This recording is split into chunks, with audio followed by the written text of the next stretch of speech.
Thanks for joining Geese of Gear, episode number 241. This episode is brought to you by Row Visual. Row is the leading LED creative display manufacturer in the industry. With adaptive LED platforms for every project, they're committed to going the extra mile for any creative vision. Carefully selected high-end components, the latest technology, in-depth knowledge, and a ton of passion go into every product that bears the Row name. Being familiar with the challenges of their market, Row offers only the most intuitive solutions for creatives, designers, and technicians who must rely on their LED products to deliver a flawless performance every time. This quality standard is the reason Row has quickly become the industry standard, making its way onto stages and the big screen worldwide. Visit rowvisual.com. This episode is also brought to you by Stratum Productions. Stratum Productions is rooted in the Midwest and is committed to setting themselves apart. They are not just in the audiovisual industry to meet expectations, they're here to exceed them. As they work towards becoming true partners in the AV world, they bring expertise, creativity, and a passion for turning visions into reality. To learn more about Stratum Productions and what they offer, please visit stratumpro.com.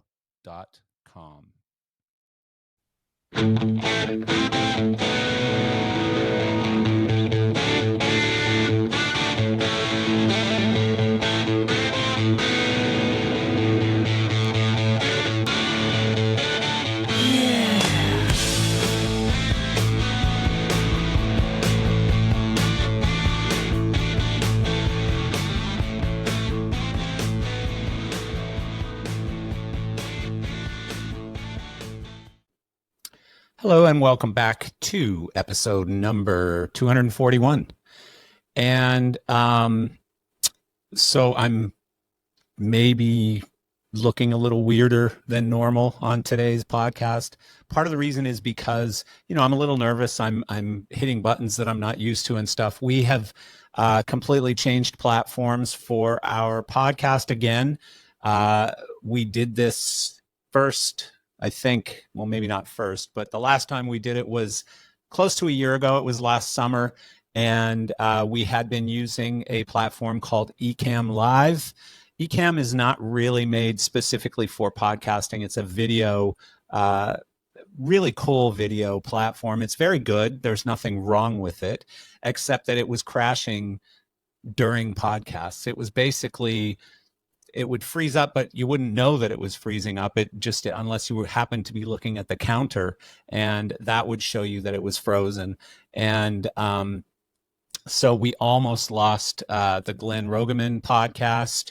We had to work many, many hours to recover that podcast. We were able to recover it and play it, and you have access to it. It's a great podcast. But that was sort of the straw that broke the camel's back, as they say. And so what we did is we kind of went with the crowd. A lot of the biggest, greatest podcasters and vodcasters, or whatever you call video guys, are using something called Riverside. And I had actually tried Riverside last summer prior to settling on Ecamm. And there was a technical problem with Riverside. We had recorded a couple of podcasts that were problematic, where the audio and the video didn't perfectly sync up.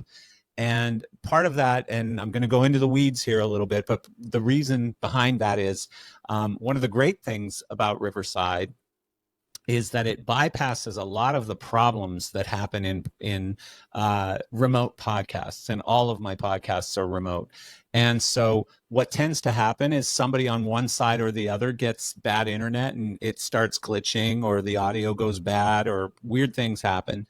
And it screws up the recording. And, maybe there's parts where you can't see, or where the sound gets terrible. And so what Riverside has done is they've created an ingenious model where it records on your machine on both sides or multiple sides of that podcast. So it records a local copy on the machine while it's displaying sort of the live copy that's over the internet. So even if you see glitches while you're recording, you don't see those in the final result, because what happens is while it's recording, it's uploading those files to the cloud, and where I can access them later and then do editing and everything else. So the end result is that you have very clean podcasts recorded and uploaded on both sides or multiple sides of that podcast recording.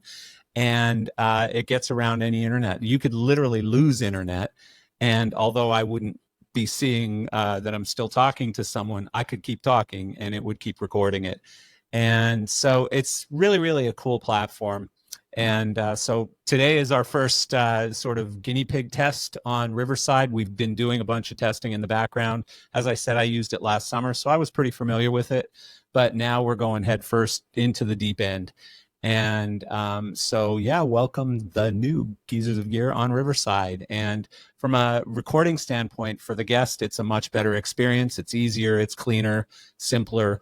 And to all of you, the people listening, you will get better audio quality, you'll get better video quality. Hopefully we'll never lose another podcast due to, glitches and problems on either side. And so, yeah, thought I should share that with you. And, the goal here isn't to save money or to make my life easier or anything like that. It's to produce the best product that we can and to give you the best interview, the best discussion, the best stories that we possibly can. So, and the other thing that is cool about Riverside is it allows Sarah, our producer, to actually do some producing. So she will be on all of our recordings in the background. She can click buttons and do things and send messages to guests and all kinds of things. And she is also taking part in the editing now as well. So, and I say taking part, it's kind of a funny statement because I barely did any editing. So those of you who know anything about video or audio podcasts or whatever, you can listen to it and realize that I've done no editing. So we will actually be doing some more editing now, which is a good thing. So my favorite topic of many recent weeks and will continue forward is AI. I look for things that are AI related to our industry, but not too many people out there are willing to talk about that. Especially manufacturers. They're not putting out a lot of information about the AI projects they're working on, even though I know they are. And, I've spoken to engineers. I know some products that are going to come out in the near future that will be heavily reliant upon AI technologies. But in our industry, that's been pretty hush-hush. A lot of people scared to talk about it, I guess. But I think we can predict a future where, lights program themselves, consoles program themselves, audio tunes itself, like just lots of things like that are going to be happening. A couple of funny stories or interesting stories I read, not so funny, I guess, but the U.S. Air Force has been testing AI, and actually an AI supported, not even supported, an AI controlled dogfight. So they basically had a dogfight between a simulated dogfight, like they're not using real bullets or anything, but a jet that was AI controlled and a jet that was human controlled, and the AI jet won. And so that was an interesting story that tells you how far that they've gotten already. So an AI jet is able to beat a human jet in a dogfight. And so the interesting part about that is, I think, a really terrible use of AI is related to sorry, somebody tried to come in the room while I'm recording. A terrible use of AI is actually when you have like drones, for example, wars that are just completely done by drone, where there's no human life involved and therefore there's no caution. So basically, instead of using common sense and caution, we've got people flying AI controlled jets at each other, killing thousands of people. But because you're not a human and you're not there and you're not present, you don't get to see all those dead people, and therefore it's no big deal, right? That I see as a problem. So, I hope we don't continue down that road. Like, I'd like to see AI airline captains. We've been talking recently about things like surgeons, getting AI surgery done or robotic surgery. To me, that's a great use of AI. We talked about cooking food versus prepping food. I don't mind AI prepping the food or robots prepping the food, but I'd like to have a chef who has, you know, special skills and can create nuance and stuff like that.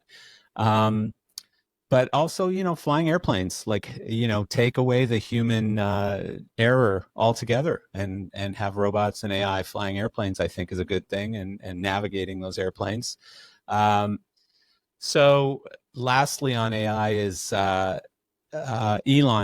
Musk, of course, the owner of, or not owner, but the CEO of Tesla, claiming to be selling fully sentient robots under their Optimus brand by the end of next year, and actually have them working in the factory, in the Tesla factory, by the end of this year. And he's talking about sentient robots. So these are robots that can think and feel and have emotions and things like that. These aren't like your typical machine robots. These are humanoid robots that are sentient. So this is interesting if he thinks that he's got that coming that quickly. Also from Elon, because he did his financial report, Q1 financial report yesterday, or their earnings call, I guess. He's pushing hard on FSD or full self-driving, claiming that he will have it expanded into commercial use this year. I think he's talking about launching RoboCab or RoboTaxi or something by August, but also selling their FSD technology to other manufacturers to really push that forward. And, I was having this conversation with somebody recently where I don't think we're that far off from a world. It's not going to be like the Jetsons where you have little flying spaceships everywhere, maybe someday, but I don't think that's in the next 10 years. But I do believe in the next 10 years, the majority of cars on the street are going to be self-driving.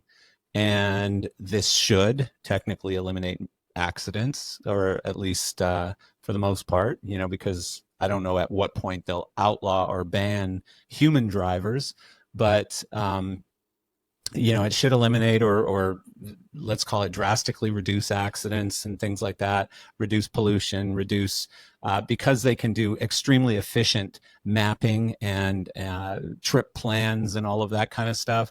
It'll reduce, just use of rubber, use of roads, traffic in general. So I'm actually for that. As much as I like driving, I can envision a world where I don't drive anymore, except maybe on a racetrack or something. Like maybe they'll still keep facilities out in the country where you can go take your normal car and you can go drive around, but on regular roads, you don't drive around. Who knows? Like maybe I'm just talking nonsense too. And lastly, before we get into today's episode, there is a certain large company in our industry who've been gearing up to sell for probably about a year now. And I'm not going to mention any names here, but there's been a lot of rumors out there about their conversations with buyers, about their positioning the company to be acquired, etc. And now there are pretty significant rumors of a particular strategic buyer, meaning a buyer within our industry, not necessarily another, big bank or a financial institute, private equity company, whatever.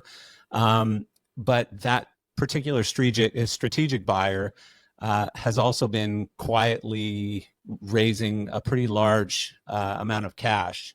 So more to come.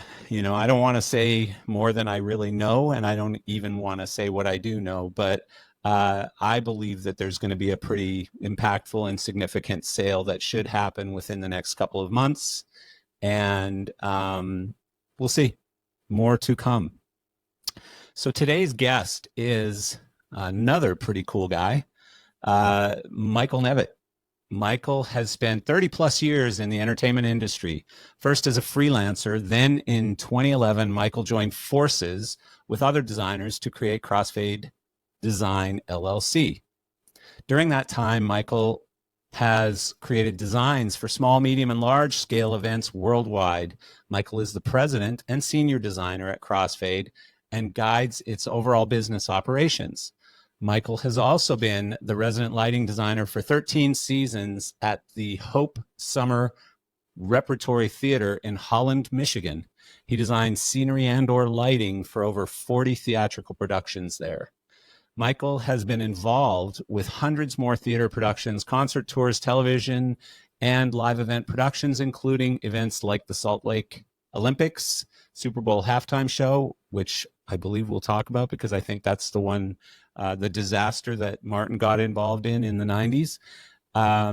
Deal or No Deal, The Man Show, and the Ryder Cup opening ceremonies. His motion picture production highlights include The Grinch, Flintstones in Viva Rock Vegas, Miss Congeniality, Jay and Silent Bob Strike Back, Batman and Robin, and Danny Collins. Michael is one of the foremost designers in combat sports television, having served as lighting director for 100 plus HBO boxing broadcasts.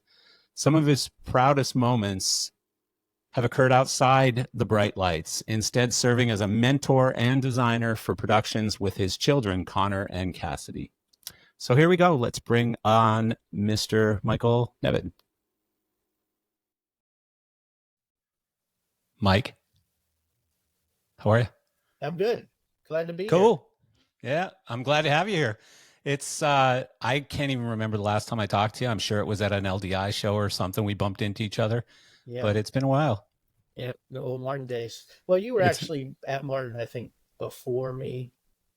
I was at Martin before everyone. Yeah. So the only person who was at Martin before me was a guy named Paul Reiner, who you probably don't know or never knew.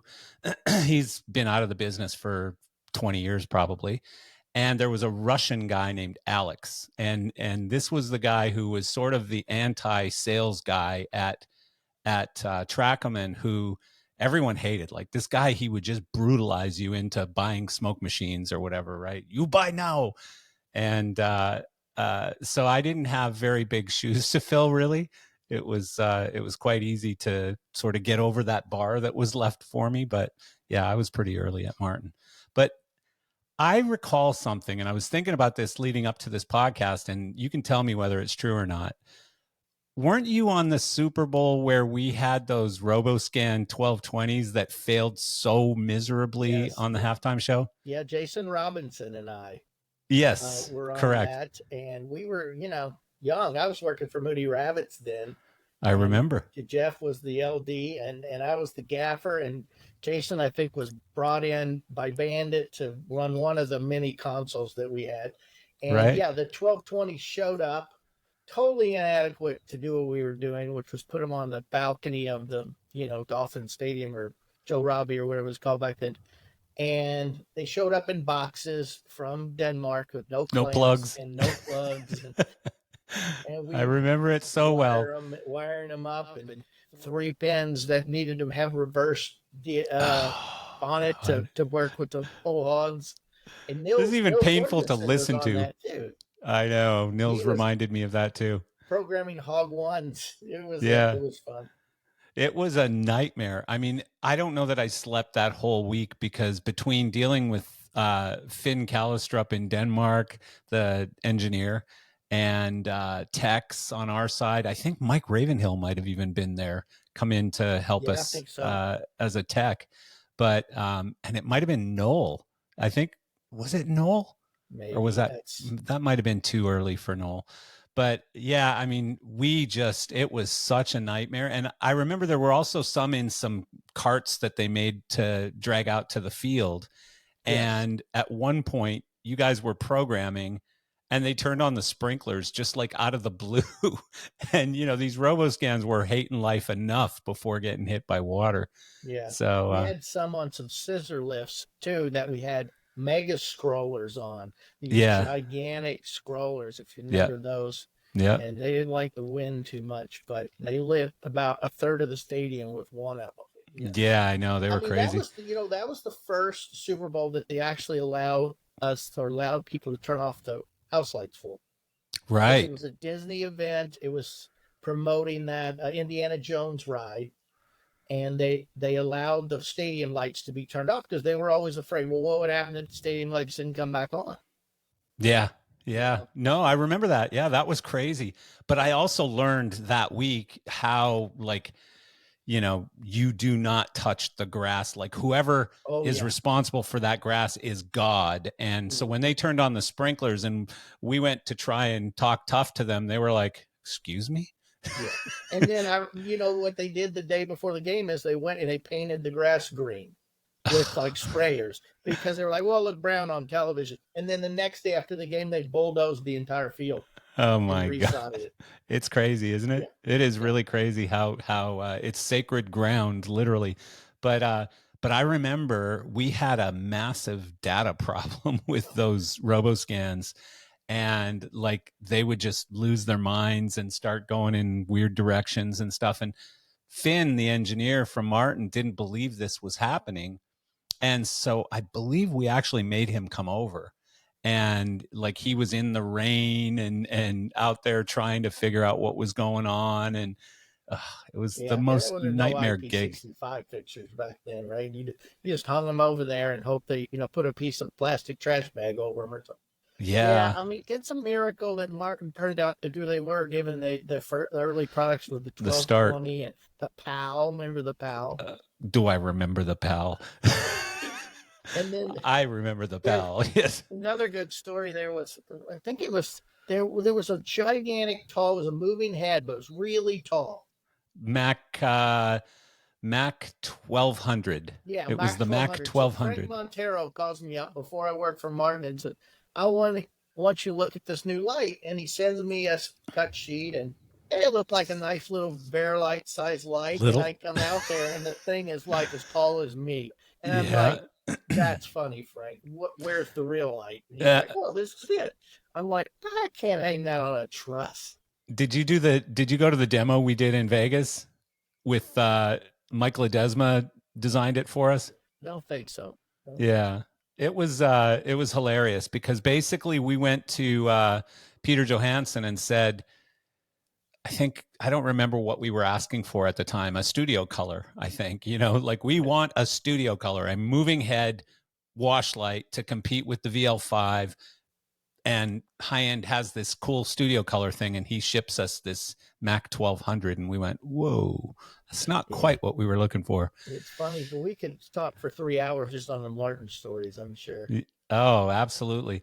No, I mean, the early days, as terrible as some of that stuff was, and some of it really was terrible, um, it was the Wild West back then. There was no technology, there was no path to follow. And all that, I will never slam Peter Johansson for trying, because all he was trying to do was take stuff that other companies were doing and then sort of change or value engineer it. Yeah. Basically, he was trying to value engineer Vari Lights or golden scans or whatever, and make it less expensive and more accessible to the masses. And reliability came later. Let's just say. Yeah. you know Well, yeah, I mean, it was a great time to be getting into the business. I mean, I was coming out of school right at that time. Nobody knew how to run any of this stuff, whole hog yeah, ones and animators, and it was a great opportunity for a kid coming out to just jump in there. All the yeah, old union guys were all still saying, "Oh, we hate this is gonna put us out of work. We don't like bear lights and moving lights and yeah, so forth." And so it was a great break for me to be coming out at that time. yeah. No, it was interesting, but I don't know why I remembered that you were on that show, but I remember uh, that you were like, I only ever got involved with Martin anyways on that one halftime show. And I mean, there were some good things to it, like, as bad as it was, and the fact that I didn't sleep all week and stuff. My ex-wife, her dad was a huge Tony Bennett guy, Oh, yeah. like huge. Chicago, goes to Vegas once a month. He was, the epitome of a Tony Bennett fan. And so I took him to one of the rehearsals, and I just remember him standing there like he was looking at God, like he just. So there was one point where Tony was on a golf cart sitting in one of the VOMs, and and my father-in-law, Tom, he's smacking me on the arm, Marcel. And I was talking to, Nils or somebody. And I'm like, yeah, what? And he goes, that's Mr. Bennett right there on the golf cart. And I said, well, go say hello to him. And he goes, what? And I said, go say hello to him. He ends up talking to him for like an hour. And Tony appeared to be liking it too. He wasn't annoyed by it. So it was pretty fun. That was cool. That was a cool experience. The rest of it was pretty bad. Most of it. So tell me, because I like to do this on this podcast, how did you get started? How'd you fall into this wacky industry of ours? Well, I'm a theater guy, and I started. Well, it was interesting because when I was a kid, I was a sports kid, baseball, wrestling, that kind of thing. And then when I was in seventh grade, it's funny because I'm one of the few people that found out what they wanted to do in seventh grade and had done nothing else in their life. And that's really my story. My buddy was tried out for the school play. We were doing Tom Sawyer in the cafeteria, scenario. And he got cast as Tom Sawyer. And he's like, well, you should try out. I'm like, I'm not going to do that acting thing. But I decided I'll sign up for the light crew. And it was literally at that time, practically paint cans or old Fresnels with a little rheostat board. And I just got hooked on it. And then I was fortunate in my eighth grade year, the high school opened a brand new theater. And that was whatever, early 80s, right? With modern technology, a 2-scene preset, major light board with a slide patcher and whole bunch of, Lecos and Fresnels. And I mean, a lot of them were majors. If you remember major, these clunky old, like, cast iron things. And, that theater at that high school, which is a public high school, turned out to be, really good. And it grew into like a national program where it was recognized national through the, International Thespian thing. And we took shows to the national convention thing. And, my high school, teacher really got me hooked. And I, lived in the theater department. I built the sets, cool. I hung the lights, I, did whatever. And I mean, and that sports just went away. And I was like, oh, this is so much fun. And you just completely ditched all the team stuff, the sports stuff. I wasn't that great anyway. So it was not, I was a small kid. I wasn't gonna, be a Major League Baseball player as much as I loved it. And, so similar to me, like going the music route, because same thing. I became a musician though. But going that route was quite an easy decision for me because I pretty much sucked at everything else. I was terrible at sports for the most part. So I just lived it and loved it. And then, I started thinking, when, you get to high school and you're a junior and you're like, what are you going to do with your career, son? And I'm like, I think I want to go to college and do theater. And my dad looked at me like, what? That's not a thing. My dad was an engineer, and I come from a family of engineers and machinists, so very practical people. But they were supportive, and I went down to University of Evansville, which was about an hour and a half from my house, which by fortune is a small school, but it's produced a lot of great talent. And got hooked down there, loved it, kept doing it. But all along I was doing both, TD work and building sets and engineering stuff and doing lighting. And then, to connect it to my career is when I graduated, or getting near graduating, I'm like, what am I going to do? I'm just a, kid that grew up in Louisville, Kentucky, and I'm in school in Indiana, and I don't know a soul in the business. No one. Yeah. My family wasn't connected at all. And I knew one guy in LA that had went to school and then went out there to be a props guy, and he was doing special effects on horror. He's like, hey, you can sleep on my couch until you find a place. So, but I decided, well, I need something a little firmer than that. So I said, well, I'll go to grad school. So I applied to UCLA and Yale and got into both of them. And then I was like, okay, what do I do here? Because my dream was always to do Broadway. So I should go to Yale because, it's Yale and do the Broadway route. And I started thinking, well, there's what, 10 people that do Broadway successfully and make a living at it. And, I was thinking, well, I'll go to LA. So I went to UCLA and got my master's degree. And, education is really important to me. I think it's a really important thing um, to do. It's not necessary in our business, of course, but it taught me a lot. I learned in undergraduate school from a professor named Joe Flauto, who was a really more of a scenic designer. I don't think he's going to be mad at me for saying that, but he really did do what you would say paint with light.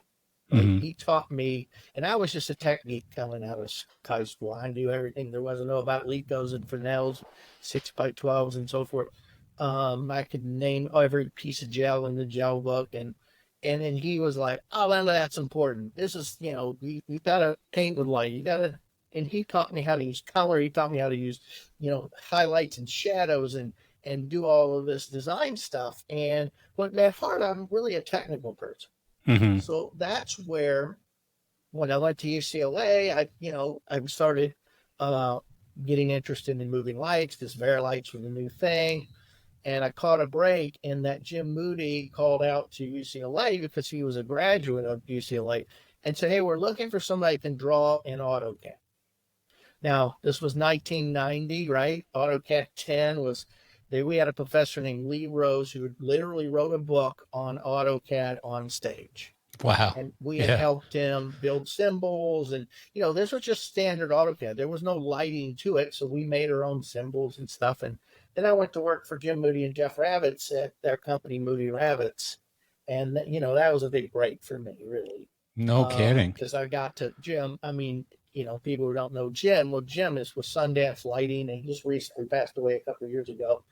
Just a great gentleman, so knowledgeable. And, he started rock and roll at a time when you didn't go buy Park Hands and Trust, you built Park Hands and Trust, right? Yeah. Out of Yeah. stuff and Sundance Lighting. And then he ended up being sort of a legend in TV lighting.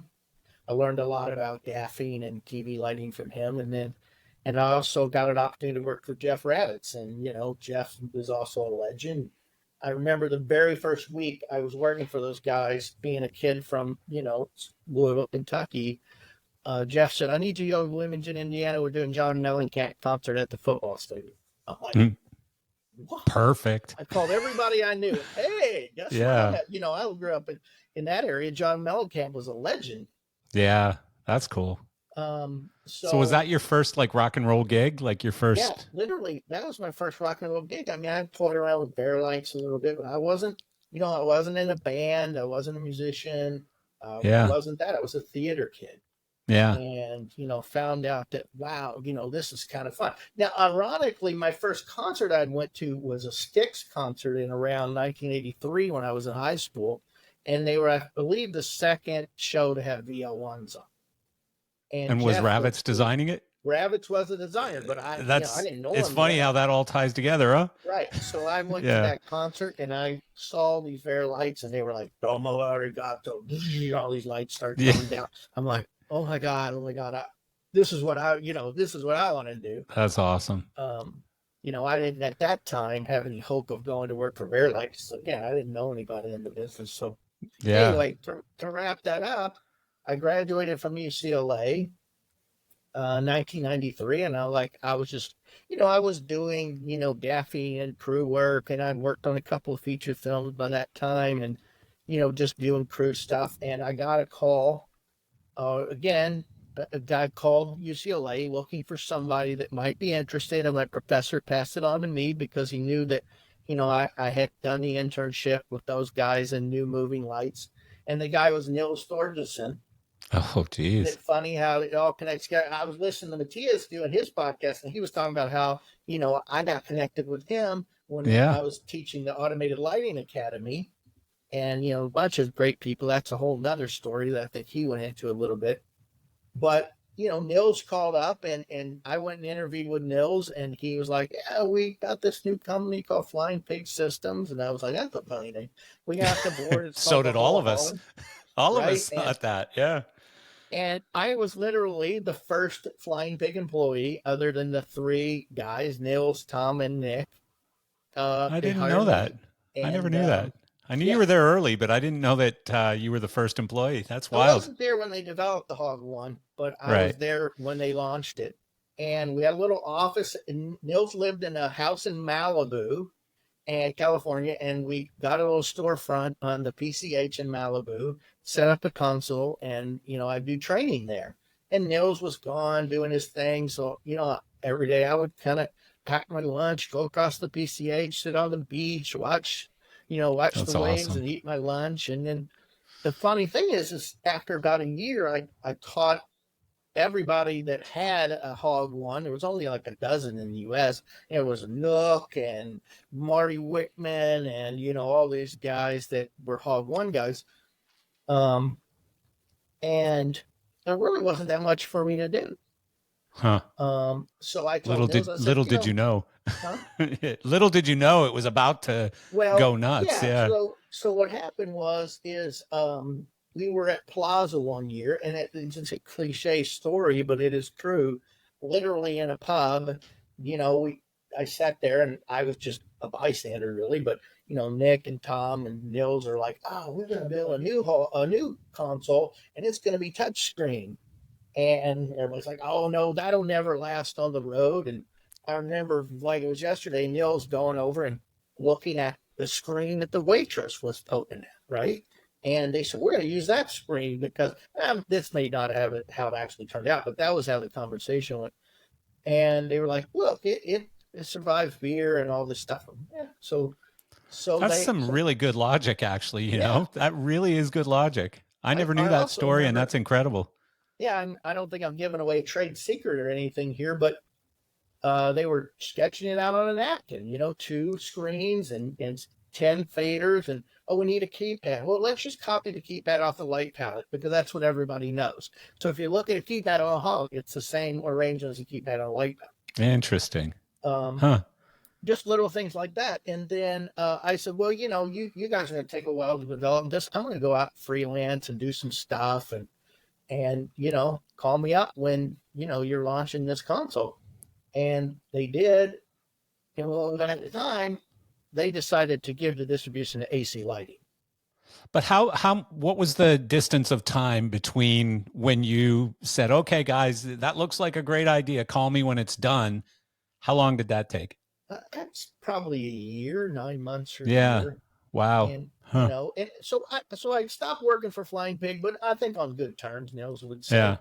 And then when AC Lighting took over distribution, Bob Gordon calls me up and says, "Hey, we need a support guy for this new console."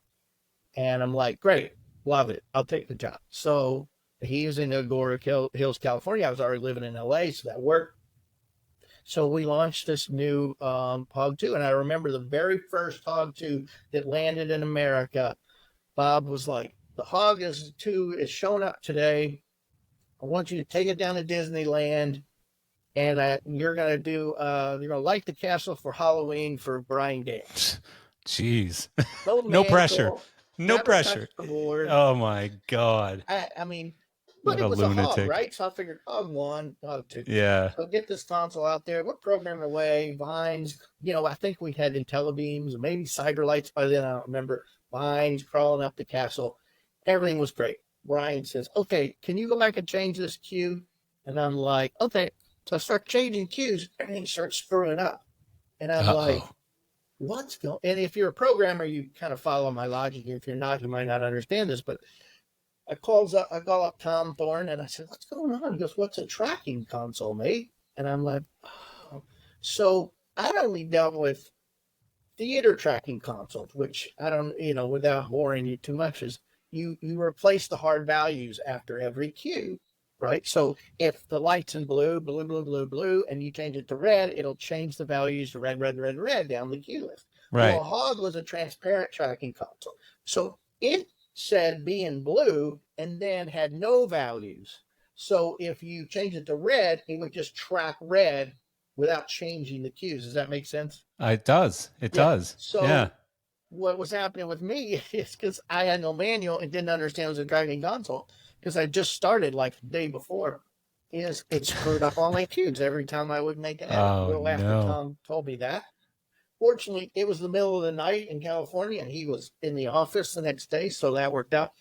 So then, there was hog, hog, hog, hog. So, and of course, I guess most people know me as sort of the original hog training guy because I hung, Yeah. for ever long. I worked for about 3 years or whatever, and David Leggett and those guys in the UK. And that was a Yeah, lot of consoles. Like yeah, they're Bob just was selling so those things like popcorn. crazy, Ugh. crazy. I mean, I remember the LDI shows were just mayhem, like just crowds of people looking to get on that console, yeah, right? yeah. I mean, yeah, What a but fun time it was, though. yeah, I mean, for such a little package, I mean, I still tell people, look, we got the Grand MA and all this stuff. Well, the Hog had its entire operating system on one floppy disk. I know. Isn't that And, incredible? and the It's shows, incredible. I got tons of things about the Hog. Like one time, Arnold Cerami was doing Neil Diamond, and every time that he would save disk, the board would crash because the guys who programmed it, I guess, not to throw them under the bus, but they never thought that anybody would do a show big enough to get to a second floppy disk. So when it needed a second That's floppy disk, hilarious. it cracked. Well, I'm gonna credit that.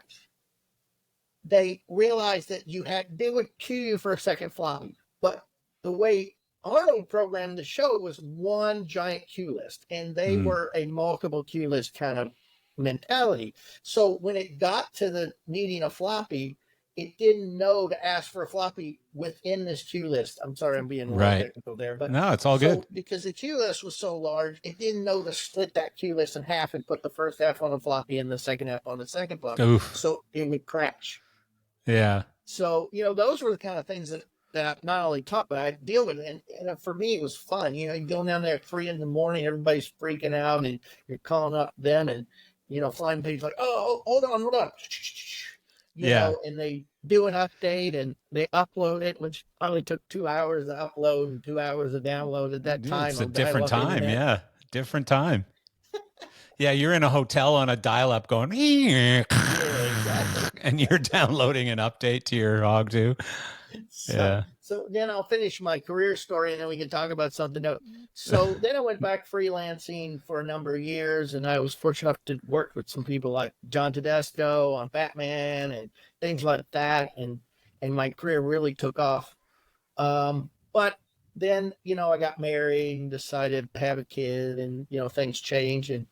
And Frank Montero and Eric Loader called me up and said, hey, we're launching this new console called a Maxis and we need somebody to do support. And I said, sure. So I flew down to Martin, looked at the console, and it was basically a case console. And I said, well, I got some suggestions for changes. I wasn't in charge of doing the software or anything. And Matthias talked a lot about, R&D International and all that, how that all happened. But I said, I think we can make this thing really big.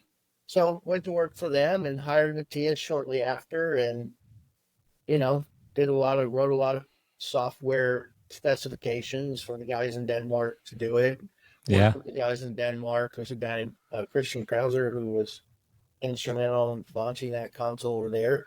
And I thought it was a great console.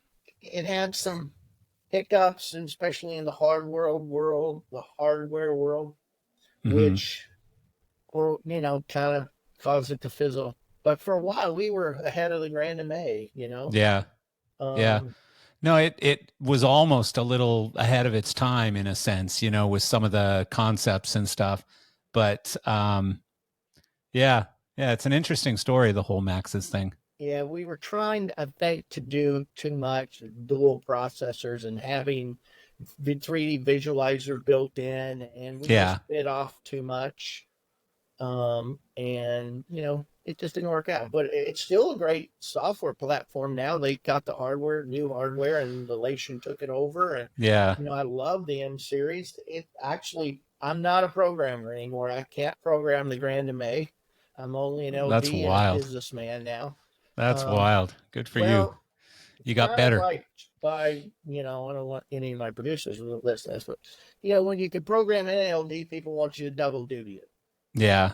and I prefer being an LD and having a programmer that I can collaborate with. But I Yeah. do have a couple of corporate events that I do every year that I program myself on my end to go. I'm Ah, about to buy an NX2 to upgrade finally because good for that you. is my baby and that's what I program. Yeah. It's funny when I think about like the Maxis or some of the case console, what the hell is the Israeli one called that I'm Copulite. blanking? Compulite, yeah, Yeah. the animator. When I Yeah. think about some of those consoles, like how much better could they have been if you could sell them for 75, 80 grand, like consoles are selling for today? Like a $75,000 Maxis, what could it have done? You know what I mean? And if Matthias is listening to this, Matthias's head is spinning going, oh my God, what I could do with 75 grand to sell a console. Well, So the formula of buying a console and giving free software forever is a hard business model to it live is. with. Yeah, it's And tough. that's always been the big problem. Right now, Random A is selling threes faster than they can possibly make them. Yeah.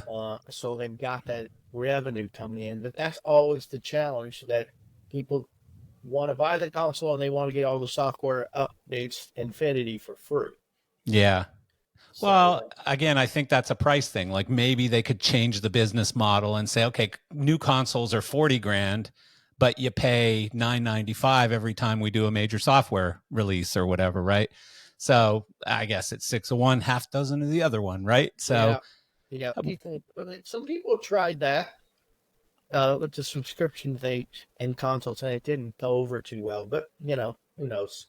well, and then you end up with consoles all over the world that are different versions and stuff. And you go to do a show and somebody didn't pay for the upgrade. And now, Exactly. yeah, so that's another problem. But yeah, I totally understand. That's the one thing that I guess people don't really talk about when people complain that why is an MA3 $80,000? Because I can never answer that. I look at it and go, okay, you got a BMW right there, and you got a lighting console over here, and they're the same price. I don't get it. Something's missing here. Yeah, and So you are paying for that software development for the correct. life of the Yeah. console Yeah. upfront is what you're doing. That's certainly the missing component in that conversation for Right. sure. And What? that is no cheap feat. Is I don't have any idea of MA and how many code writers they have, but Yeah. we only had a few on Maxis. They probably got dozens and dozens. Yeah. Yeah. Um, have you paid any attention to the Avo stuff? Like, do you have any thoughts on that D series stuff? You I know? have not. It's funny because my first rock and roll console after doing some concerts after leaving the theater was a QM500, and I loved it. Yeah. It's like Everyone. if you're old enough to remember the QM500, especially the old one where there was a drawer and you had a pen matrix in there, where you Yeah. would like that's how you did the Sun Masters. It was like a little grid, and you put them in the pens. I remember half the time opening them up, and there was like so much blow and cocaine in That's what there. I was just gonna say. I was gonna say, wasn't that a drawer for lines of blow? Pretty much. I That's mean, what I usually saw in them whenever I saw the drawer open. if you were in the drums, you could have just sniffed those pin, holes Yeah, and got it. That was another reason I wasn't really much of a concert guy. I just have never been into the drug scene, yeah, throughout my life. I like doing like television now, because it's, a little, I hate to say this, about got a little less sleazy and in the way people go about right. it. Of course, the concert business changed a lot. It's very Very much corporate so. now and so Yeah, much. But, back in the day, I didn't like, you know, oh, I'll tell you later how much I'm going to pay you. Well, what do you mean you don't want to sign yeah, an agreement with me for my services? yeah, We'll and I won't say who, but one concert I did do a few tours, and one of them you could get your per diem and blow if you wanted.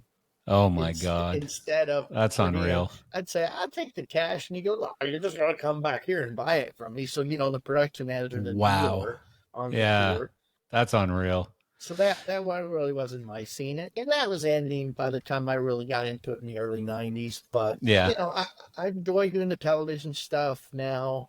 I do somehow. I've become like one of the main guys, combat sports, with Top Rank Boxing, and they did HBO Boxing. The gig we're loaning today here at the Peacock Theater is Bare Knuckle Fighting Championships, Oh, wow.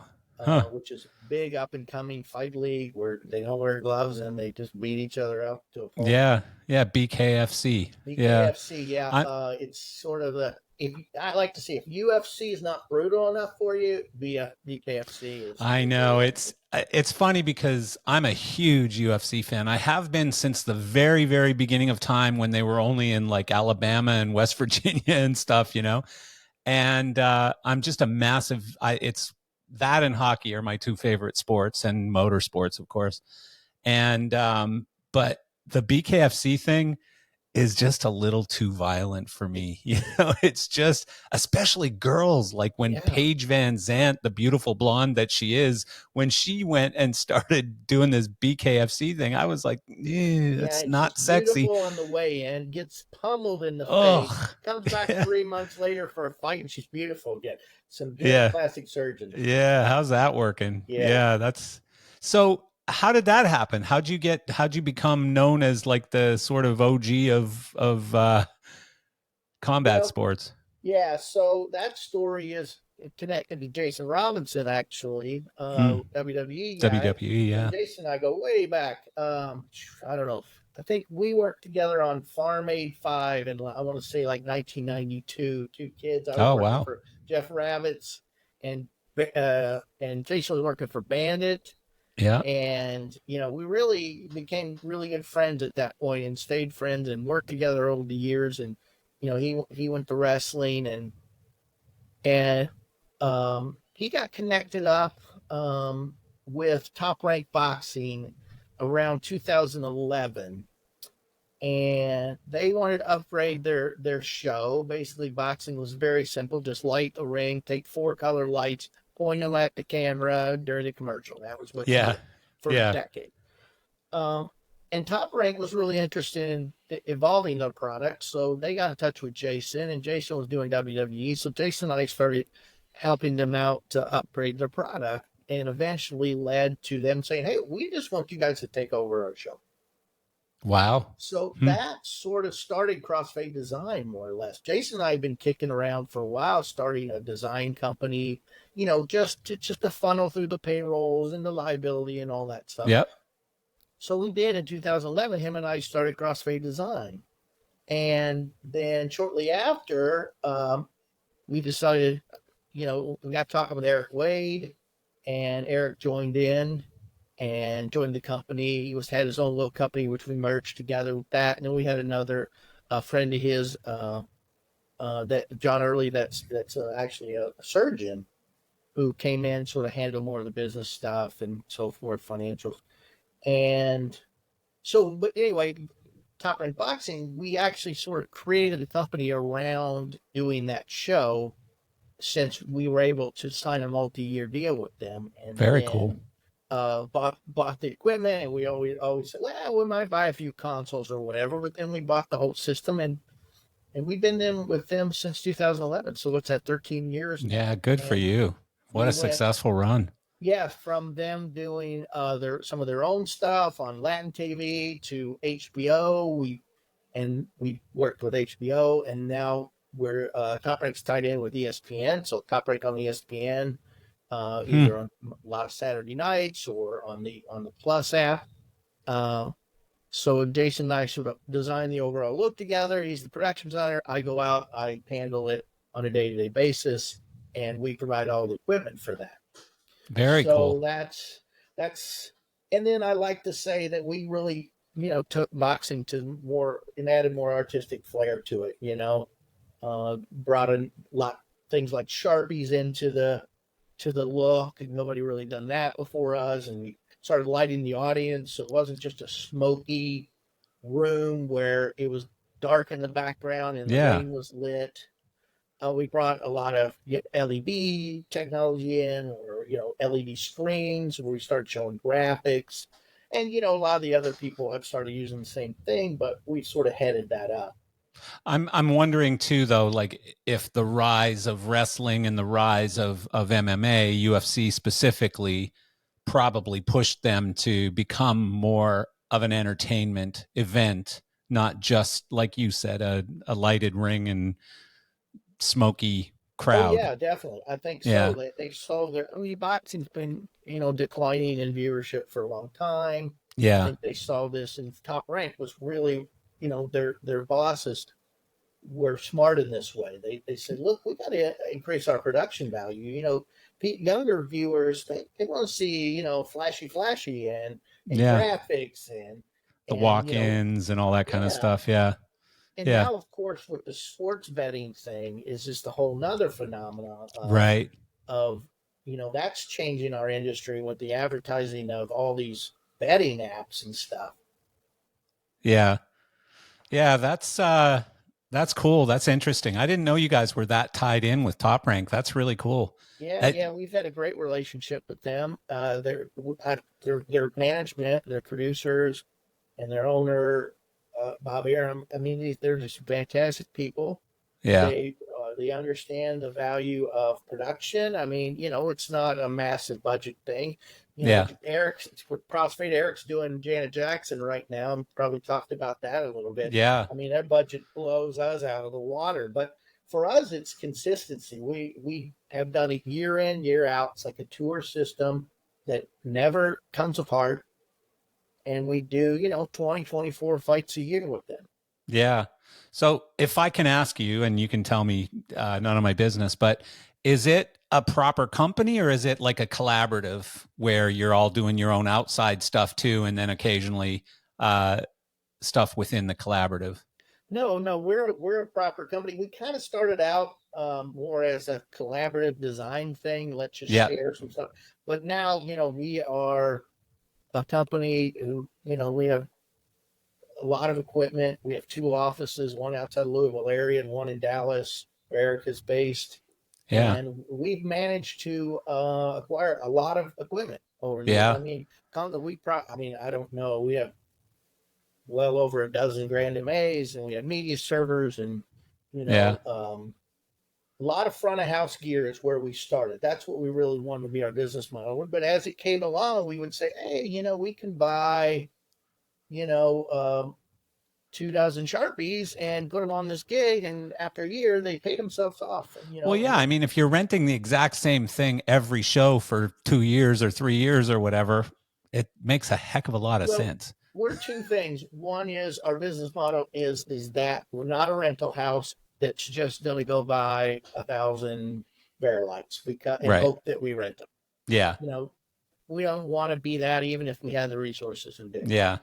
You're buying for a specific need. Right, and we number one want to be turnkey as a business. Mm-hmm. That makes Um, sense.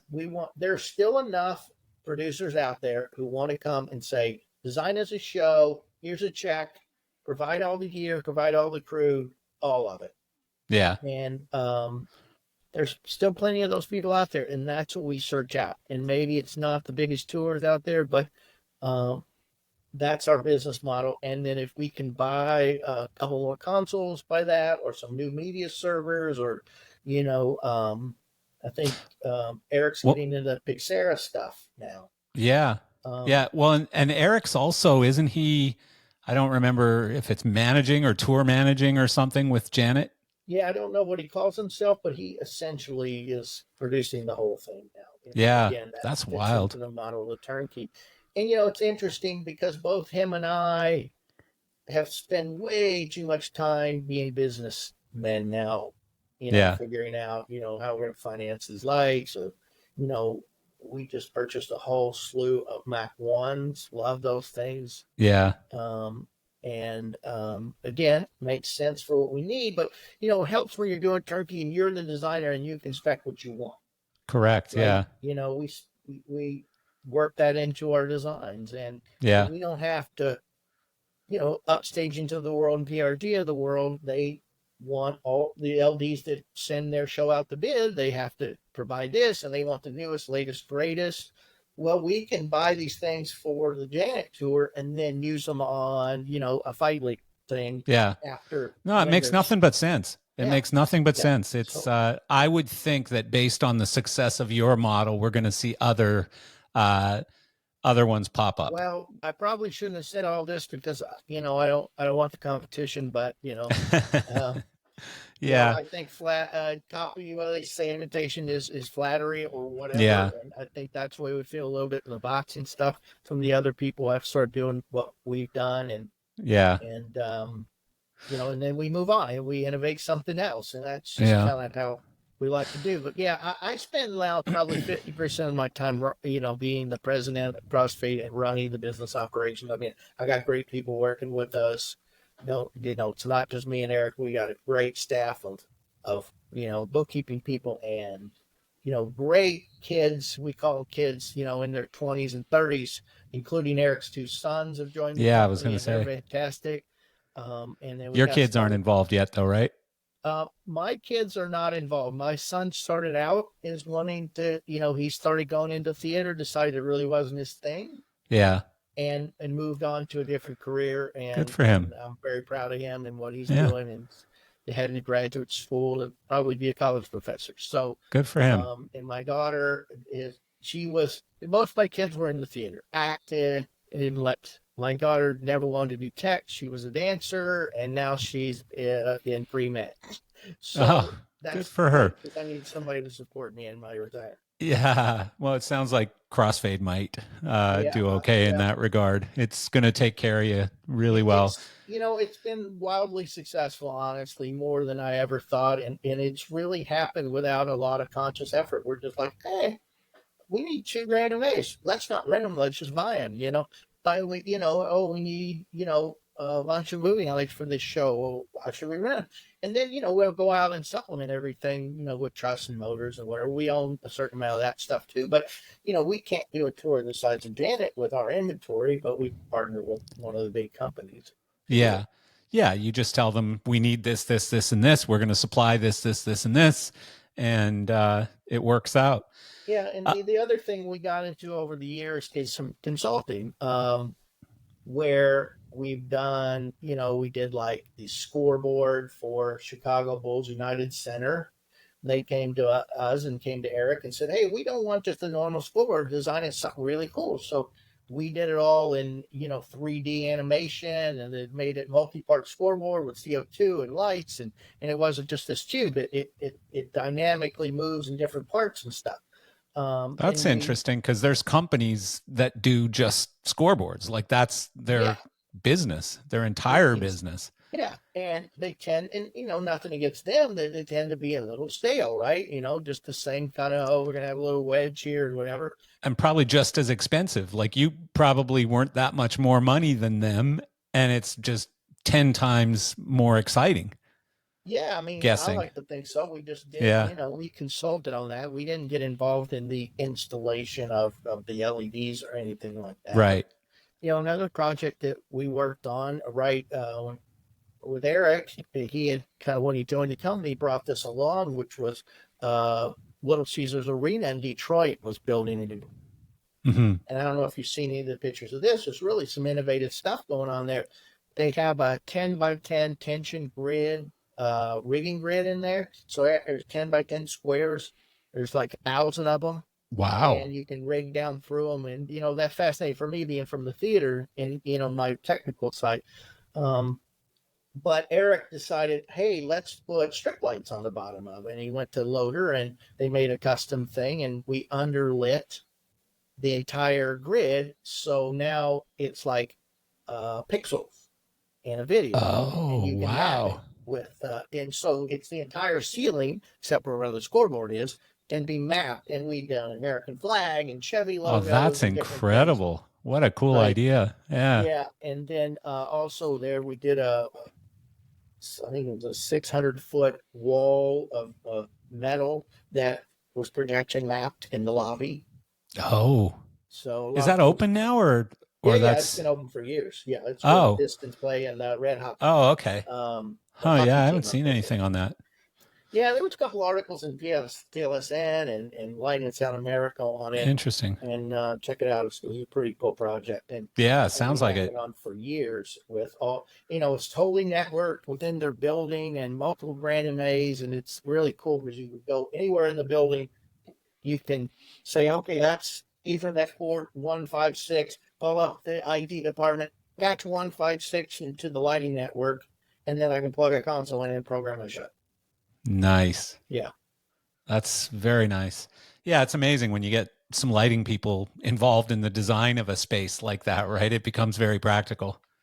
Yeah. Well, when you go in these places, you get sick of seeing the same mistakes over and over again.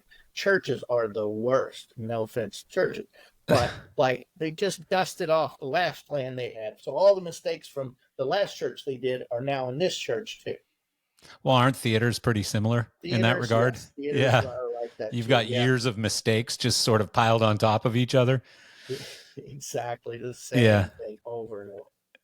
You're still doing some theater stuff, right? Yeah, I mean, it's not a main part of our business, but when I'll search it out, but when things come along, I like to do, some theater consulting, and it comes back to me. I mean, the new things is most of the stuff we're doing now, we're trying to encourage people to just get away from the dimming altogether. Yeah. Like, just Straight all LED. LED, get Yeah. yourself some relays in there, boom. You just don't, I mean, it's for starters, it saves a fortune. Yeah. And, it used to be that the giant company with the three letters dominated that industry, and you just had to use them for network and Yeah. for dimmers. And now, I don't want to offend anybody, so I don't say that. But, now with other choices like Pathway and stuff like that, we can do all kinds of cool stuff where, Yeah. we have nodes everywhere, and you just use your LED Lycos or moving lights or whatever, plug them in. And frankly, sometimes we make it a little too flexible for people. Yeah. And I go back into a theater a year later, and they're still using the exact route plot that I laid out because they don't want to readdress anything or change Yeah. anything. That's But interesting. somebody will come along that will appreciate that flexibility. Yeah.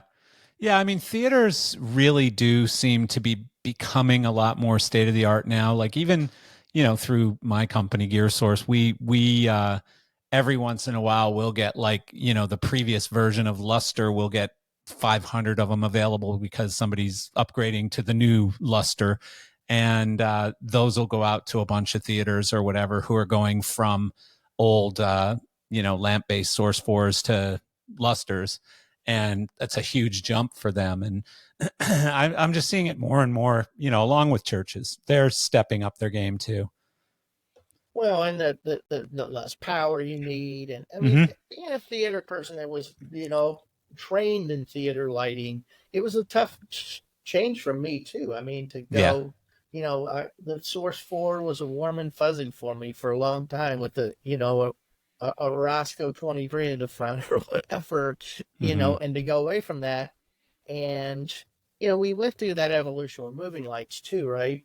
Where you didn't have to think about it as much anymore. People would design a show and they would just put a truss and they would go, wash, wash, profile, profile, wash, wash, and it crop, and then figure it out when they got there. Right. Yeah. And honestly, I made my living in the early days being the guy that figured it out for them Yeah. because I came from the theater. So I was taught to visualize what your show looked like. You didn't just walk in and start flashing lights. I was a theater guy. I was taught, the way we were taught was you went to the library and you researched an old painting or something and got your idea of what your show was going to look like. And then you brought that book with you and you mixed your color palette according to that. So, I mean, it's kind of theater snobbery, but, it was a good lesson in the way I was taught.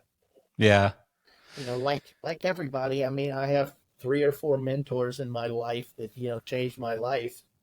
Yeah. And, that when I learned how to paint with light as opposed to being a technician, it changed my career because I think being a technical person first, I'm not an artsy fartsy designer. There's lots of people that are way more creative than me out there.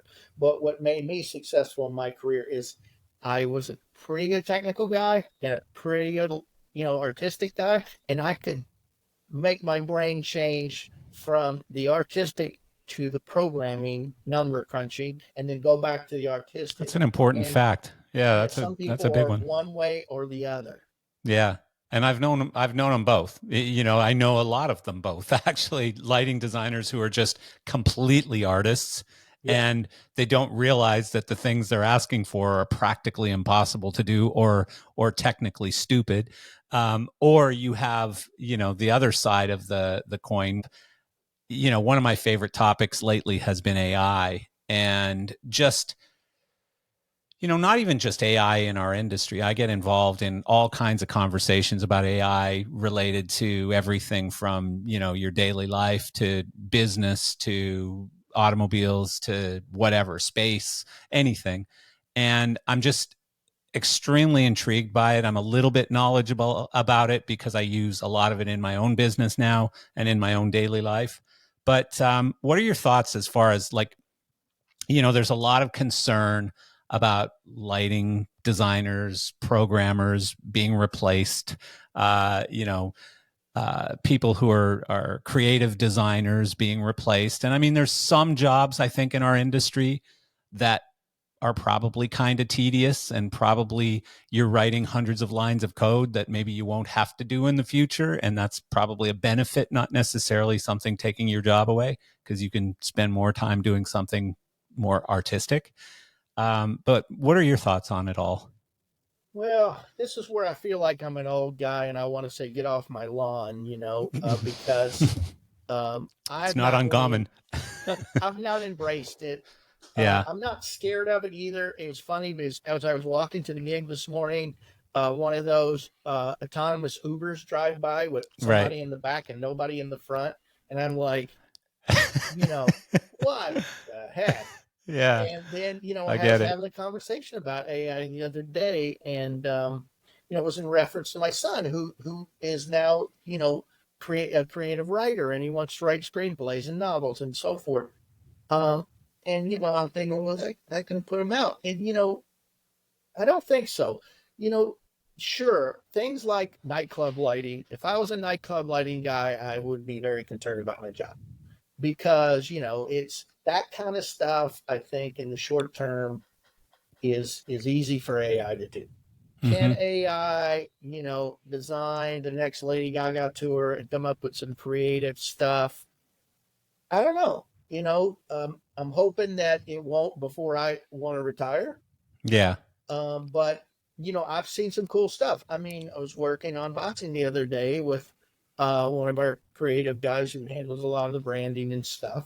And I was like, oh, it would be kind of cool if we did this sort of Rube Goldberg, thing with kites and whatever. And he's like, oh, let me see. And he gets out his phone, he goes on the AI, and Shan hands me a set design with that. And I'm like, That's holy incredible. crap.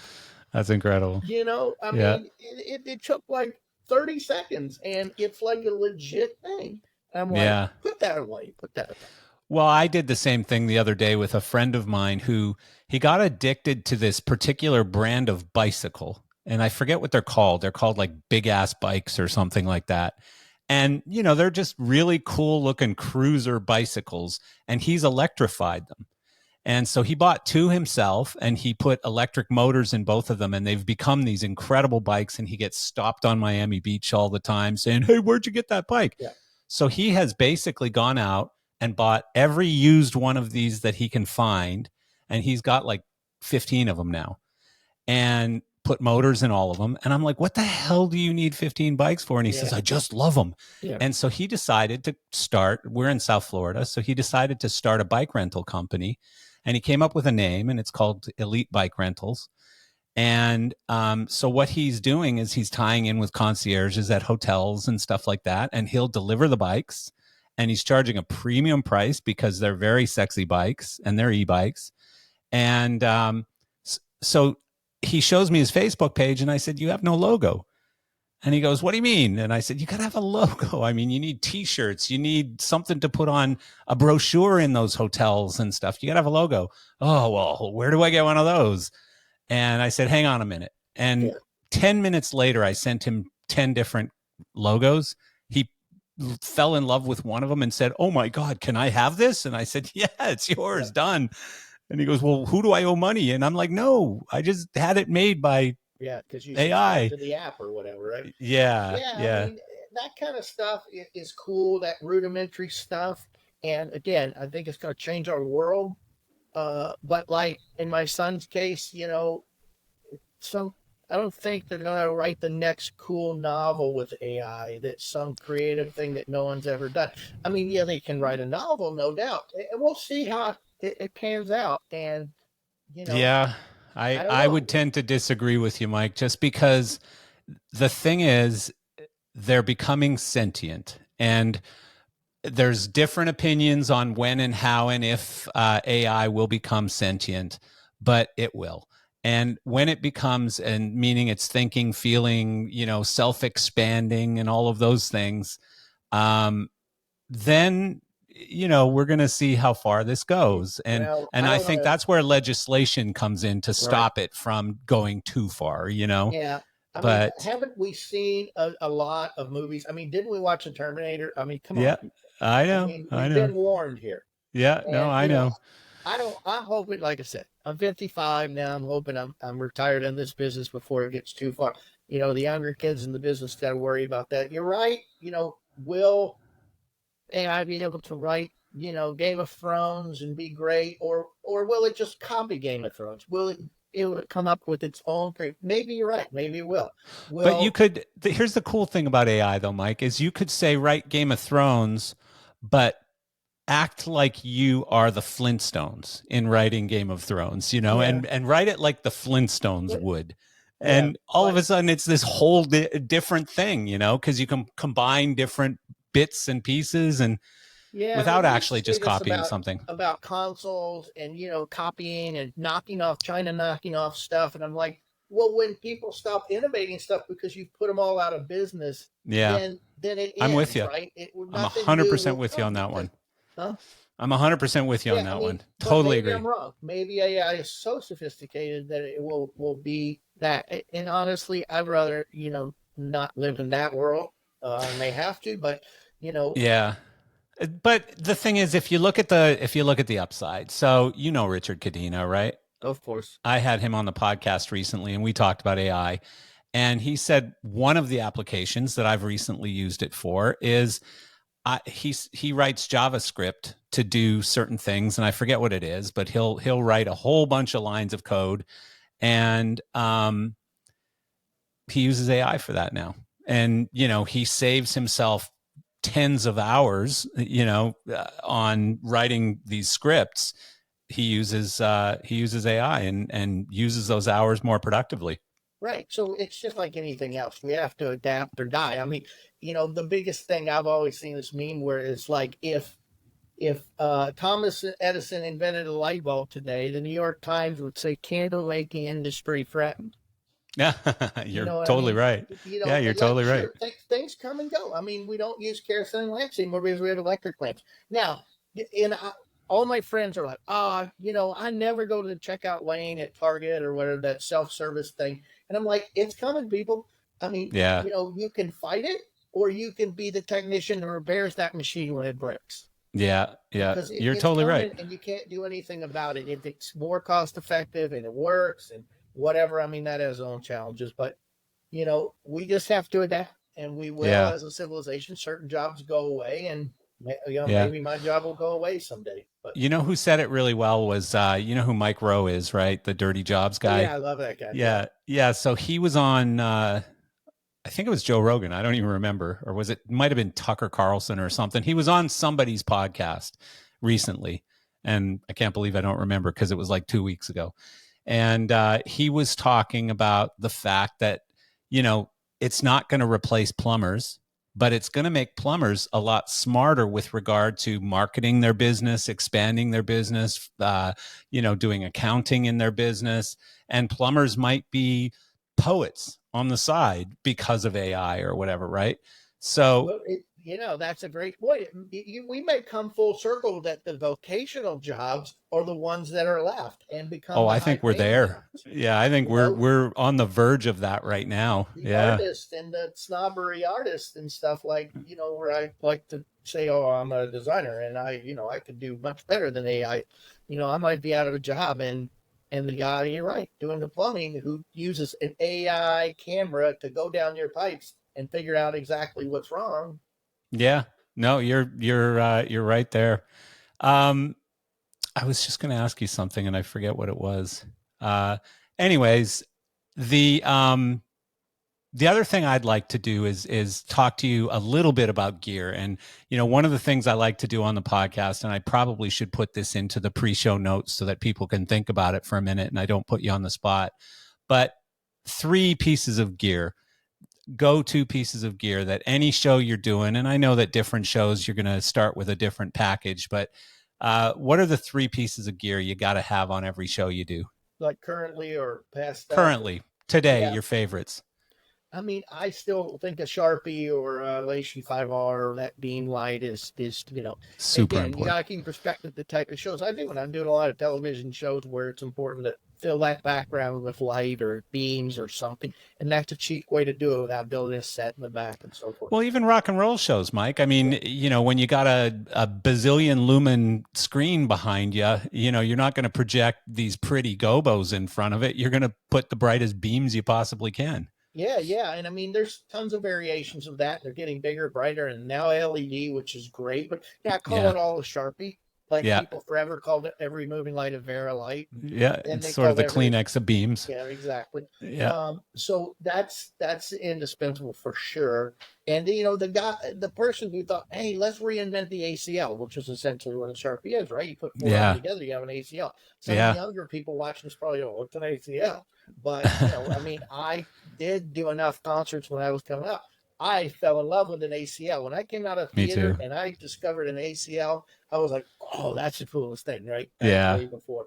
And the other thing would be haze. I would think if you want to say that that's allowable to be in the thing. Is there a particular machine that you like? Like, what's your go-to? I mean, honestly, we purchased mostly Elation stuff. We have a great relationship with Elation, and we tend to buy a lot of their stuff. Magmatic, it's called, right? Yeah, Magmatic. And but hazers and foggers, and there's a little bit of an expendable. Honestly, we don't. Yeah. The life of them are, and this is not a stand on Elation because they're all the same. But they got fog juice in there and they clog up, and so the price point is economical. So we just kind of that one broke. Let's buy a new one. I'm not going to send it all the way to California to be repaired. Yeah, that makes sense. That sort of thing. But I mean, there's on the special effects kind where I love low fog and all that stuff. Yeah. When I can, and you got to do it right. I mean, I came from the theater where we had a big barrel of hot water and you drop the basket of dry ice in there and you made the poor man's fog. And that my first band, we did that, and we had like a little friggin' house fan in front of it. And, one of my first tours, I think it was a Sheena Easton tour. We used cookies to do haze. You ever remember cookies? No. It was a hot plate, and I guarantee you this is cancerous for sure. Yeah. And they had this, I don't know what it was made of. And one of the old guys probably found out, but it was this stuff, and you like crumbled it on a hot plate backstage, and it smoked. And they called it cookies. That was like LSD days, right? LSD, the lighting company for the people that don't. Oh, I thought you meant LSD. You did acid and then burned cookies on a hot plate. Light and sound design. And back in those days, and you would have a hot plate and you would put this stuff on there. It was like a powdery kind of cookie. And you put it on there and it smoked. That was before DF50s, right? And DF50s. I didn't even know about that one. That's interesting. Yeah, so I'm just sitting there going, put a little on there, Yeah, and there's nothing wrong with us. No. We're fine. No, that's hilarious. What caused it. So you got beams and hazers, and what's the third one? I mean, obviously, MA console, I think, is your go-to right now. Yeah, I mean, MA consoles are a go-to, but to me, that's what my guys do, right? I don't. And I've said it earlier, I don't really program anymore. I've kind of moved past that. It's not that I can't deal with the technology anymore. Obviously, I'm a console guy. It's just not piquing my interest anymore to keep up on it. It's like, I got a bunch of kids that are whizzes at those things. Yeah, and it just kind of gives me a headache now. I just want to make pretty pictures and draw my light. I get it. I mean, I am at the point in my career where, I've get off my lawn. I want to do what I want to do. And I'm very fortunate to feel like I'm in a place where the company's doing good and I'm going to go out and do the gigs I want. And it's so much of my career, I couldn't do that. I had to take this gig or that gig or go on this tour, get on a plane at the last minute to, wherever, China. And now Yeah. I'm like, somebody calls me and go, yeah, we want you to go to, Hong Kong to do this show. You going to fly me business class? No. I don't think I'm your guy. Yeah. I I mean, don't blame you. and that may sound arrogant, but I've No, flown across the you've done ocean it a so many long time. times. Yeah. I'm not doing any coach anymore. I'm 55 years old. You better get me a Yeah. lay flat seat. And you said your lighting budget's $500,000, and you won't fly me business class. So let's Yeah. cut 6 lights out of your budget, and I can be rested when I show up to do your show. Yeah. Or I can be there because I'm not going if you don't. Right, Yeah. exactly. And Yeah. I literally turned out some gigs, and people are like, oh, I can't believe it. I go, but I got some kids that would love to do this. That Yeah. because when I was in my 20s, I would have gotten the back of the plane in the smoking Middle section seat. that was still there. Yeah. The one row up from the smoking section, Yeah. because you I want me to remember go to it too London well. to do a show? Cool. Yeah. Yeah. So, anyway, then I give you the last one. I just think, you know, I'm going to say this. I wish I still had the VL5 as my third, Huh. because I love the VL5. I love the look of it, and I know they kind of revamped it, and with some success, and we don't have any of those in our inventory. But I just thought that was the best mic candy. The It was. VL5 and the VL2C. The VL2C had the best beam for camera that has ever existed. It was that tiny aperture, and it had its source was very small. So you got a very tight beam and a beautiful beam on camera, and nobody's been able to replicate that. And I'm not sure that people understand how perfect that looked on camera. Well, because I think, and you'd have to ask Matthias and other people this, but me coming from the moving light side of this business, whenever we had small beams and small apertures, everybody wanted bigger apertures. Everybody wanted 150 mil front lenses or 180 mil front lenses, because that's what the Icon had. And everyone loved the Icon, or everyone loved the whatever light.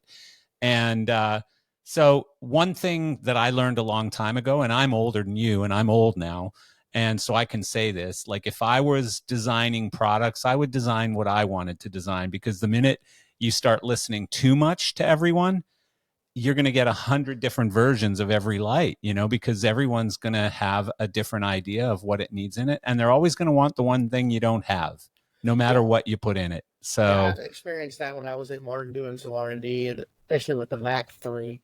Yeah. Like, they tried to make it for everybody. Like, well, just make a better, and ultimately they made the Viper, which was the solution to that. Yeah. Be very light. Yeah. But the Mac 3 was like, well, one LED can, well, this thing's got a zoom this big a range, so now it's become this big one. This, I've got to have rotating whatevers, and that's bigger. And the thing became this massive thing.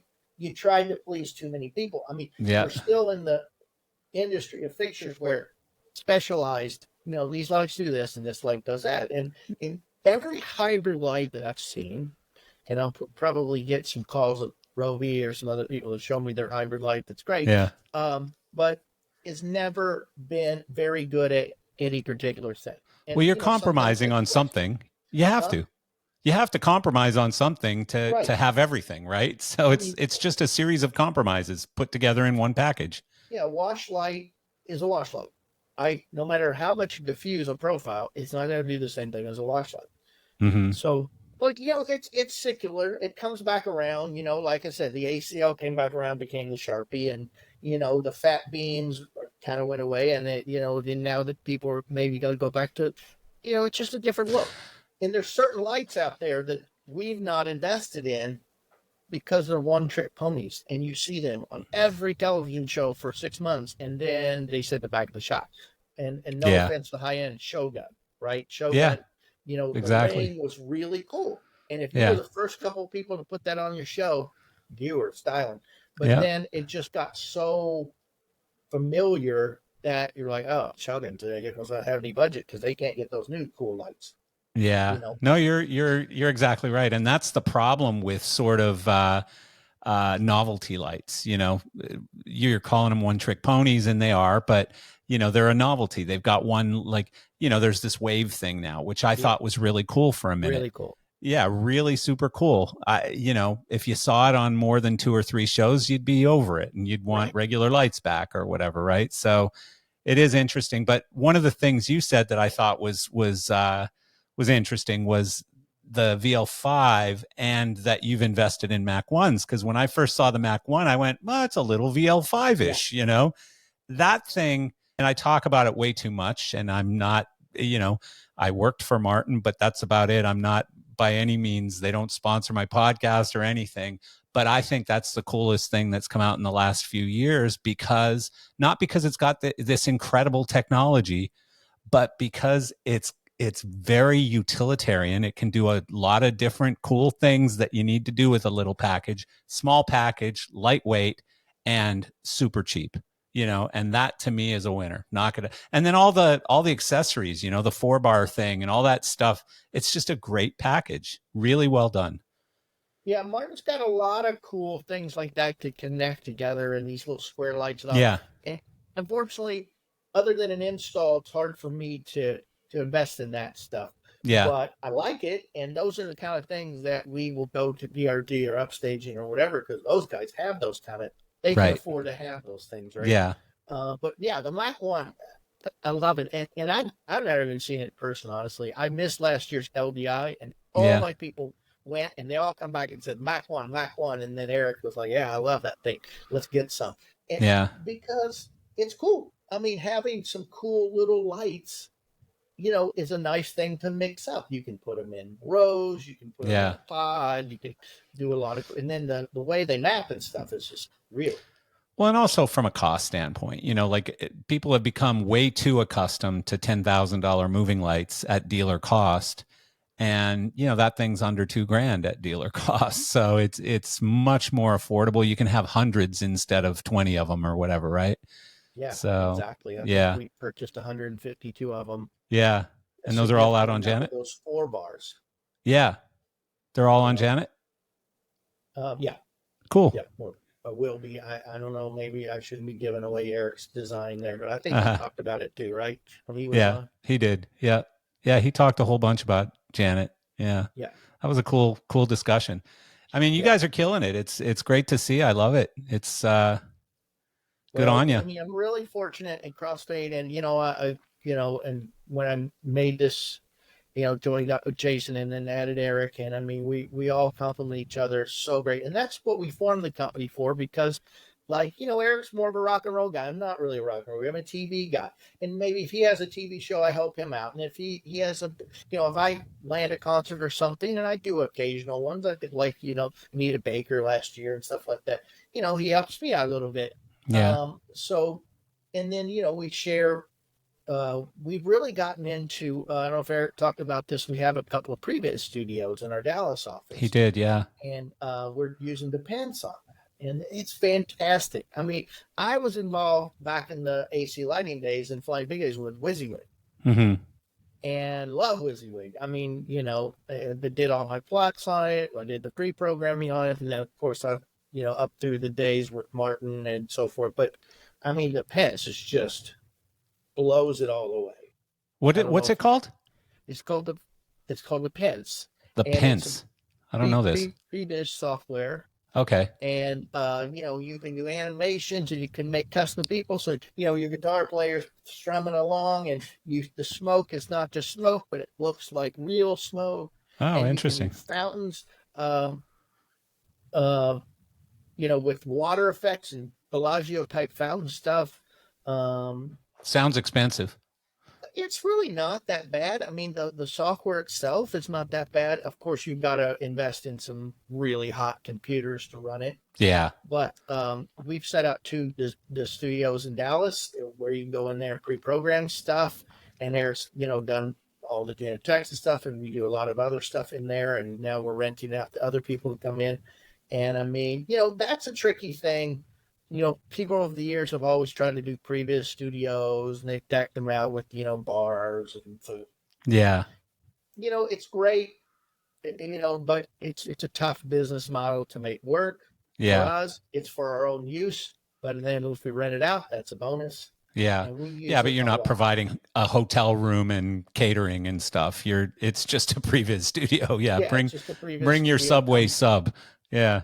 Right, coming down. Yeah, we'll call Uber Eats for you if you need. You want some. Yeah. We'll run out. We'll have one of our guys run out to get you a bottle of bourbon or whatever you need. But, that's another thing that we've really gotten into, Yeah. and we've tried to stay focused on certain things. We're not, like I said, trying to be outstaging and buy hundreds of lights and thousands of lights. Yeah. I love upstaging. Love working with those guys. Love PRT. All these different vendors. Um, Yeah. I seem to recall Eric said something about rehearsal space too. Like that was something that may or may not happen in the future. we are working on a project. I should bite my lip on how far I go. Yeah. I may have went a little It's all good. far on letting that out of the bag, but yes, we're working on Something. a large scale project that may, we hope that happens. Well, it's obviously a And problem. It's a huge problem. I mean, the shortage of yeah, rehearsal space right now. So yeah, and good rehearsal yeah. space. With high enough that you can hang a rig in and strong enough grid to support that. Yeah. I know that Rocklit, of course, is the main people, and the Gateway has built something in St. Louis Yeah. and so forth. But yeah, you might hear something about that. Good. Down the line. Good. Cool.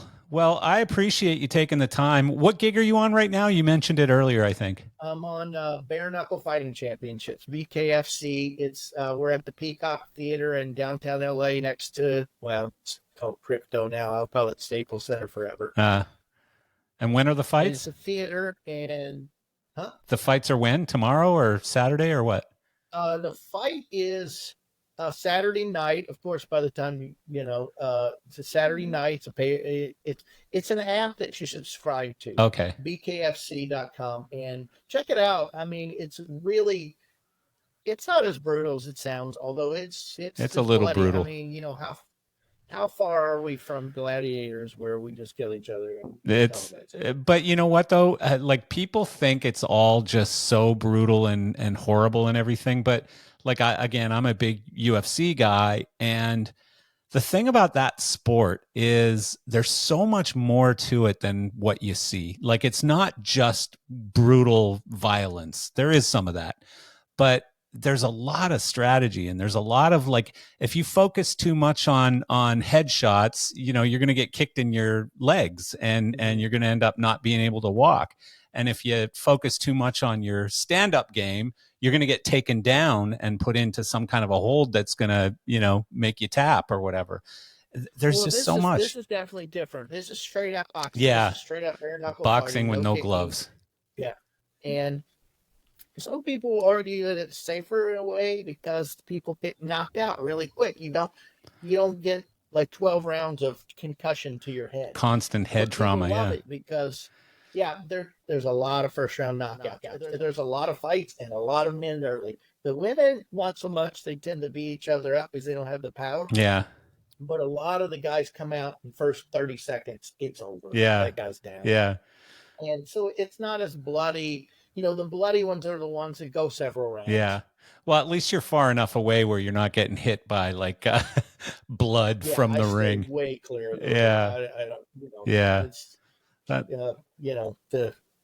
no thank you to all of that. And the funny thing is I'm not all that much of a fight fan, really. Really?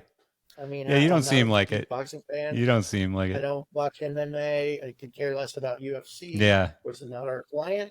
If they were our client, I'd care a lot about them. Yeah.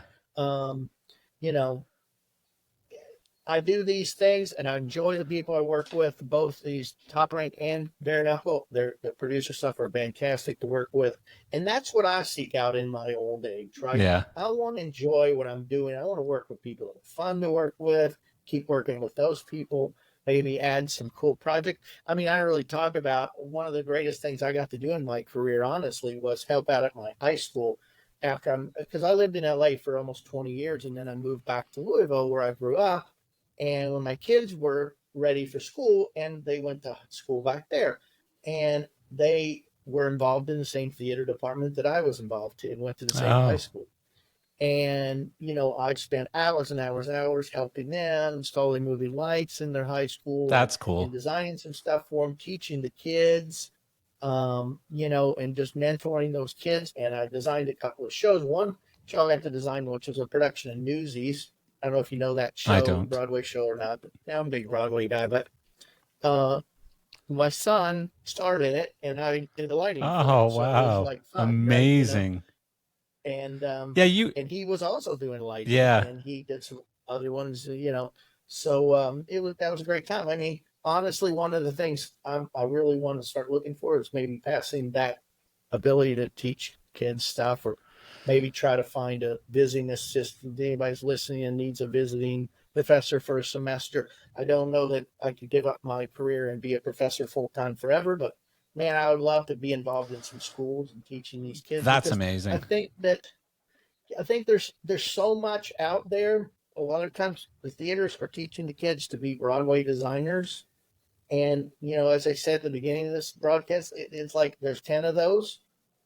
And let's make sure we understand that even though we're teaching them with a theater degree, the chance of you making a decent living doing theater is very small. Yeah.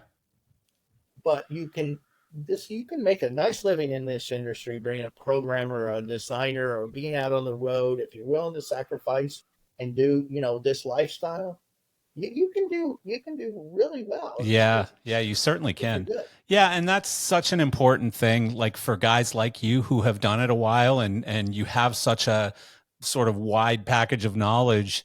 It's so important to be willing and able to go back and mentor kids. And our industry has such a need for people.